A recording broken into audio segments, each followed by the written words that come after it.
சென்னையில் மொபைல் போனுக்கு முறையாக தவணை கட்டவில்லை என பெண்ணை போலி பெண் எஸ்ஐ ஒருவர் மிரட்டியுள்ளதாக புகார் அளிக்கப்பட்டுள்ளது. கடன் வாங்கியவரை புழல் ஜெயிலில் அடைக்கப் போகிறோம் என்று உதவி செய்த சட்டமன்ற உறுப்பினரையும் மிரட்டியுள்ளனர். மிரட்டலுக்கு பயந்து பெண் தாலியை அடமானம் வைத்து பணத்தை கட்டிய நிலையில் அவர் போலி போலீஸ் என தெரியவந்துள்ளது. போலி போலீஸ் மீது நடவடிக்கை பாயுமா? புதுச்சேரி தென்னஞ்சாலை பகுதியைச் சேர்ந்தவர் ஹேமலதா. இவர் புதுச்சேரியில் உள்ள துணிக்கடையில் பணிபுரிந்து வருகிறார். கடந்த 2019ஆம் ஆண்டு அண்ணா சாலையில் உள்ள மொபைல் கடையில் 16,200 ரூபாய்க்கு தனியார் நிதி நிறுவனத்தின் மூலம் கடன் பெற்று மொபைல் வாங்கியுள்ளார். முன்பணம் போக மீதி தொகையை 11 மாத தவணையாக 1,720 ரூபாய் கட்ட வேண்டும் என்ற ஒப்பந்தத்தின் அடிப்படையில் மொபைலை பெற்றுள்ளார். தொடர்ந்து மாதந்தோறும் பணத்தை செலுத்தி வந்த ஹேமலதா கொரோனா நேரத்தில் பணத்தை செலுத்த முடியாமல் இருந்துள்ளார். கட்ட வேண்டிய மாத தவணைக்கு அபராத தொகையாக ஹேமலதாவின் வங்கிக் கணக்கிலிருந்து 26,000 ரூபாயையும் நிதி நிறுவனம் எடுத்துள்ளது. ஆனால் நிலுவையில் உள்ள 7 மாத தவணை தொகையை உடனடியாக கட்ட வேண்டுமெனவும் 3,000 ரூபாய் மட்டும் செலுத்தி NOC பெற்றுக் கொள்ளலாம் எனவும் கூறியுள்ளனர்.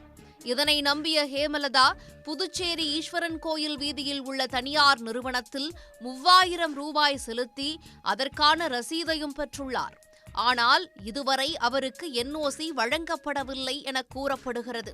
இந்த நிலையில் கடந்த வெள்ளிக்கிழமை 26ஆம் தேதி சென்னை கமிஷனர் அலுவலகத்திலிருந்து வாக்கி டாக்கி சத்தத்துடன் SI தமிழ்ச்செல்வி பேசுவதாக கூறிய பெண், தாங்கள் செலுத்த வேண்டிய 70,000 ரூபாய் கடனை செலுத்தாததால் உங்கள் மீது வழக்கு பதிவு செய்யப்பட்டுள்ளது என்றும் உடனடியாக உங்களை கைது செய்து புழல் சிறையில் அடைக்கப் போகிறோம் என்றும் பேசி மிரட்டியுள்ளார். இதனால் என்ன செய்வது என்று தெரியாமல் திகைத்த ஹேமலதா உடனடியாக தனது தொகுதியின் சட்டமன்ற உறுப்பினர் நேருவிடம் முறையிட்டுள்ளார். SI தமிழ்ச்செல்வி என்று குறிப்பிட்ட பெண்ணிடம் MLA நேரு பேசும்போது MLA என்று கூட பாராமல் அவரையும் தொலைபேசியில் பேசி மிரட்டியுள்ளார். பாண்டிச்சேரியில இருந்து நேரு MLA சார் ஆபீஸ்ல இருந்து பேசுறேன் மேடம்.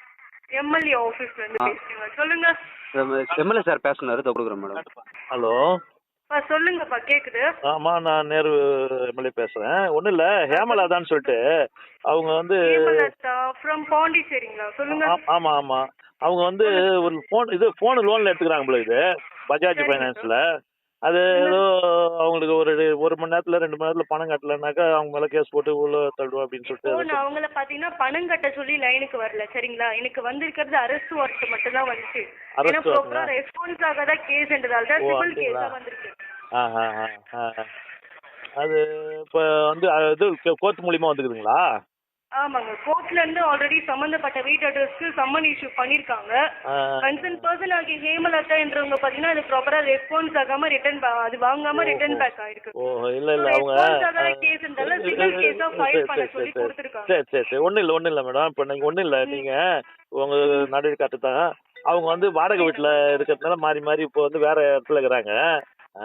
டவுன்ல இங்க வாடகை எல்லாம் கொடுக்க முடியாது, அந்த அளவுக்கு வசதியானதும் கிடையாது.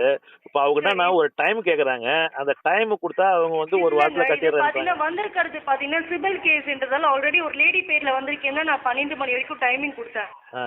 யாருன்னா ஜென்ஸ் பேர்ல வந்துச்சுன்னா நான் அதோட அந்த கேஸ் அப்படியே முடிச்சிருப்பேன், சரிங்களா?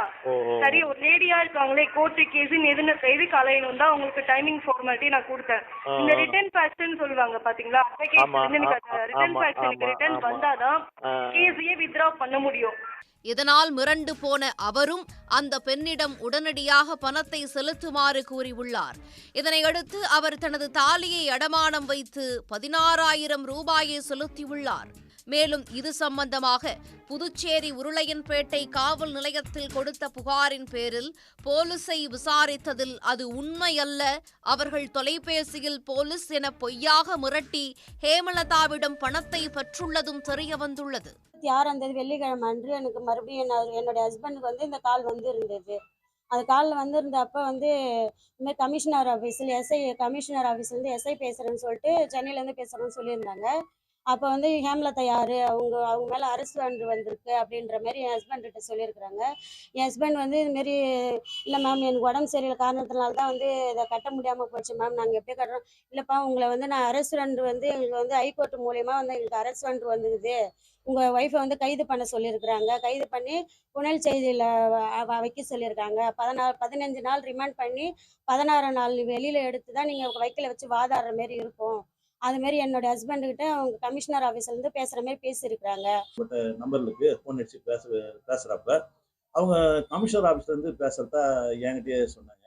ஏம்மா நீங்கள் அவங்ககிட்டயும் அதான் சொல்லிக்கிறாங்க. சரி அப்படின்னா கூட நீங்கள் கமிஷனர் ஆஃபீஸ்லேருந்து பேசினா கூட அந்த ஃபைனான்ஸ் கம்பெனியில் சொல்லி நீங்கள் ஒரு வாரமாக டைம் வாங்கி கொடுங்க, அவங்க இன்னைக்கு ஒரே நாளில் ஒரு மணி நேரத்தில் எப்படி போய் கட்டுவாங்க அப்படின்னு கூட என்கிட்டயே வந்து அவங்க ஏமாற்றம் சீட்டிங் பண்ணுற விதமாக பேசி கமிஷனர் ஆஃபீஸில் எஸ்ஐ தமிழ்ச்செல்வின்ற பேரில் பேசக்குள்ள இது உண்மையாக பொய்யான்றது எனக்கு தெரியல. ஆனால் ஒரு கட்டத்தில் அது பொய்ன்றது தெரிய வந்த பிறகு இதை நடவடிக்கை நம்ம எடுத்தாகணும்னு ஒரு கட்டத்தில் இதை பத்திரிகை வாயில அவங்ககிட்ட சொல்ல கடமைப்பட்டுக்கிறேன்.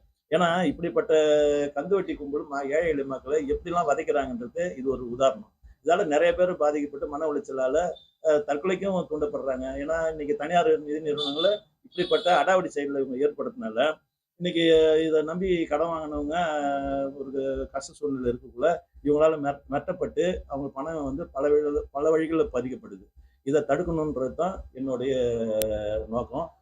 மிரட்டல் விடுத்த போலீஸ் குறித்து போலீசார் விசாரணை நடத்தி வருகின்றனர்.